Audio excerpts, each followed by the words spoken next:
It's the most wonderful time. Hey guys, welcome back to my channel. Today is Vlogmas day 4. We're going to be doing a little chit chat about how to survive the holiday season. It's a lot of moving parts. Let's unpack it and hopefully we can get through this together. If you are new here, my name is Shaina. You will love it here, so make sure you subscribe and like this video. Alright, so today I have about like 7 tips. These are all tips that I'm applying on a daily basis, so I figured I'd share it with you. If any of these apply to you, resonate with you, feel free to take it. Anything that doesn't resonate with you. And while we get into these tips, I am going to be applying a little holiday manicure because I have been rocking the nubs for far too long. I have like 2 holiday parties this week that I'm excited for, but you never know if you're gonna need to make a first impression, so we're gonna fix these nubs. All right, so tip number 1 on how to survive the holidays is to channel your worries into gratitude. I had to do this recently. For me, it's Thanksgiving. It gets me every single time. I'm grateful, and I can say this with my full chest now. I am so grateful. So my mom is actually the auntie who hosts Thanksgiving every year. She loves it. She cooks for everyone. And for me, as I guess, I don't know, as a participant of Thanksgiving, every year it can get a little overwhelming. And you might find yourself thinking of, oh my gosh, like we gotta accommodate for everyone. We have to make sure we're set up, and then we have to be cleanup crew afterwards and things like that. But at the end of the day, you just have to be conscious and remind yourself, like, first of all, this is so temporary. This is one day out of 365 days. You're getting to spend this time with people you love and eating good food that you don't be getting all year round. And it's like, our time with one another is never guaranteed. So why wouldn't you allow yourself to just fully give in to the holiday spirit? And yes, it's gonna be a little overwhelming, a little hectic. It's gonna be hot. You're gonna be eating late. But just to know that you get to spend time with your family and make memories with one another, catch up with one another. And I really think that when you let those thoughts of gratitude become bigger and more prevalent than the I'm overwhelmed, I'm feeling anxious. Like once you let those thoughts of gratitude overtake all of that, it really helps get through the holiday season. And not even just get through it, you begin to enjoy it for real. Tip number 2 of how to survive the holidays. Stay in your budget. Do not break the bank trying to play Santa Claus. Like, we get it. We all love giving gifts and seeing people's reactions and just feeling full when people open up the gifts we give them. But you don't gotta be Santa Claus every year. In this economy, y'all, I'm getting up there because literally in this economy, it's just not always practical to be the person who goes above and beyond for everyone. Let me tell y'all something that works for me. Make it a group project. The same way we used to do group projects in school, make gift giving a group project. I love collaborating with my cousin every year. And it's like, first of all, it relieves some of the burden of like, okay, you don't have to be responsible for buying everyone a nice gift. But at the same time, it's like, okay, since I'm splitting this, then I guess we still could get something kind of decent, you know? And for those of us who do celebrate Christmas, when you put things into perspective, it's just one day out of the year. And to break bank for a moment that's going to pass in the blink of an eye, it's just not worth it. You got a future to think about, honey. Tip number 3 is to be organized now more so than ever because things are so hectic. There's an event every 2 seconds and you do not want the wrong things to be neglected. You have to keep your priorities straight. And again, being organized goes for the finances that I just touched on before, like staying within your budget, but also within your schedule. Like, be very aware of if you're double booking something, write things down in your calendar, your cell phone, wherever you're likely to see it. Ooh, do y'all see that dust? Sorry, it's my nails. But yeah, write down your commitments, whether it's on your phone, your calendar, wherever you're gonna see it, your refrigerator. Also, I don't know who needs to hear this, but just a gentle reminder that you could say no. You are not obligated to be at every single event. You're just not, especially if it's, I don't wanna say unnecessary, but if it's not a priority for you, or if it's not something that you can fit into your schedule comfortably, it's okay to say no. Matter of fact, you don't even need a reason. Just say no.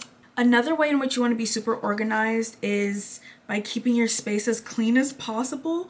I feel like if you spot clean every so often, once a week, twice a week, however often you need to do it, especially us ladies, because I know we'd be looking for outfits, things just be all over the place. Spot clean as often as possible because, baby, during the holiday season, consumerism be at an all-time high. Whether it's things that you're buying, people are buying for you. I just feel like we end up with a lot of things and they can pile up. So just for your own sanity to help you get through this. Spot clean. All right, so why did this like claws? The nails are all filed.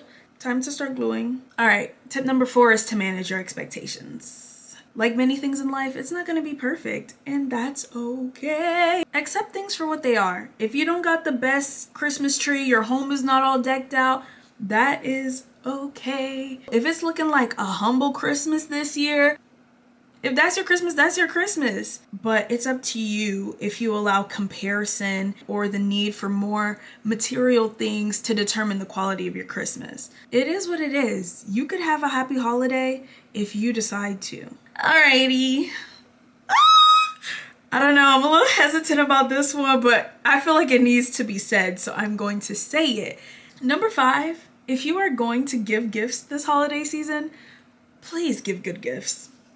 Please, because in this economy, it makes no sense to be investing into things and gifting people things that will go untouched.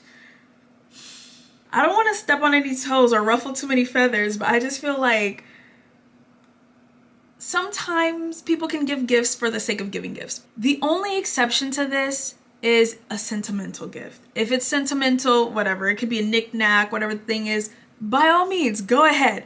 But if it's not sentimental, if all else fails, we all know people will accept money. However, if you want to make it more classier than just giving somebody cash for Christmas, let's be a little bit more thoughtful. How about let's do gift cards? Let's do gift cards for stores that you know these people like to frequent, or hobbies. For instance, Barnes and Nobles, a Pilates class, a beauty gift card from Ulta or Sephora. The girls will always love that. Please, please, please, if you are going to spend your hard-earned money, be mindful of the person that you will be gifting to.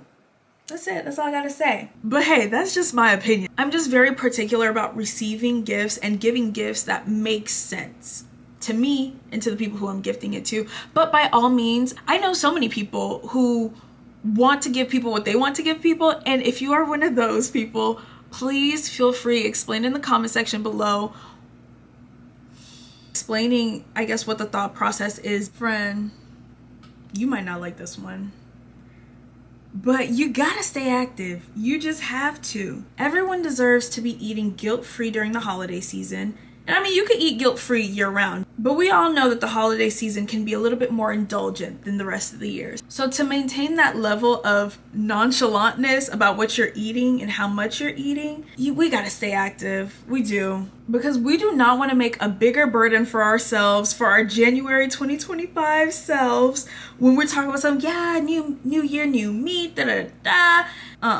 We do not want to push the starting line even further, friend, because it's going to be a little discouraging. So be mindful as we're eating. We have to keep everything moving. We must. It could be as simple as stretching, going for a walk, which is so essential because it gets dark so quick during the fall/winter time.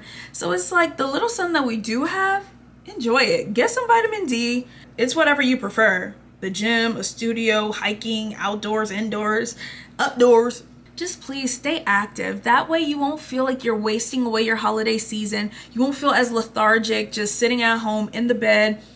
Time is passing by. Oh my God, what is that thing? You're sitting on the couch, you're watching TV, your whole life is passing you by. You keep procrastinating over and over. Maybe I'll go to school next year, maybe I'll go to school next year. No, do it right now. I don't know where that came from. So yeah, you don't want to feel like that this holiday season. It's not gonna give. It's just not the best way to maximize this holiday season, especially as it pertains to getting ready for the upcoming year. All right, the first hand is done. Let's do this hand. And finally, tip number 7 is to take time for yourself. And I really don't mean that in the shallow way that we always talk about, like, oh yeah, do some self-care, put a face mask on. That's important too. I love all that stuff and that matters in its own way. But what I mean by take some time for yourself is to really be with yourself and just reflect on your year.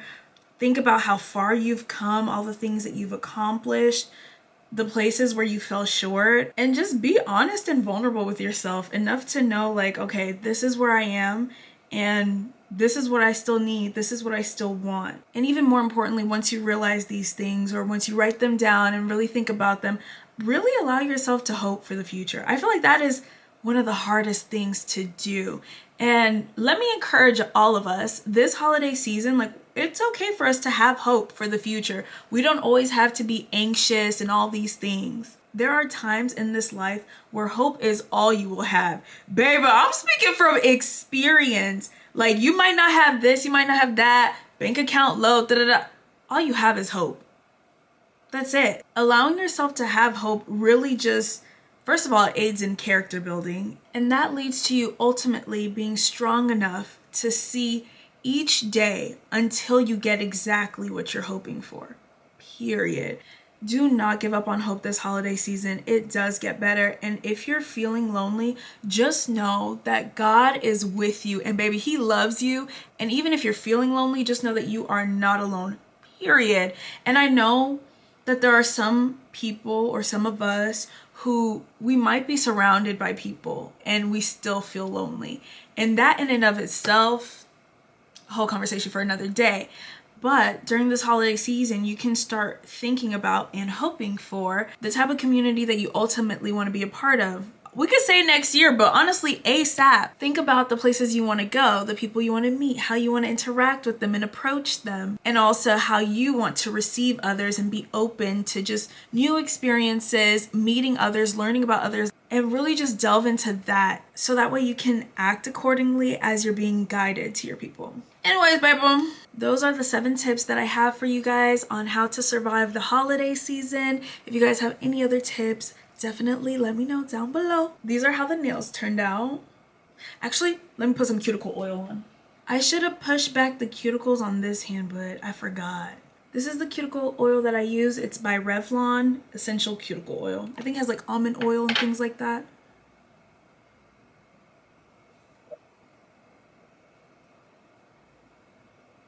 Anyways, thank you guys so much for tuning in to Vlogmas Day 4. Subscribe, come back. There will be a new video soon. I promise I am not giving up. This is hard, but it is possible.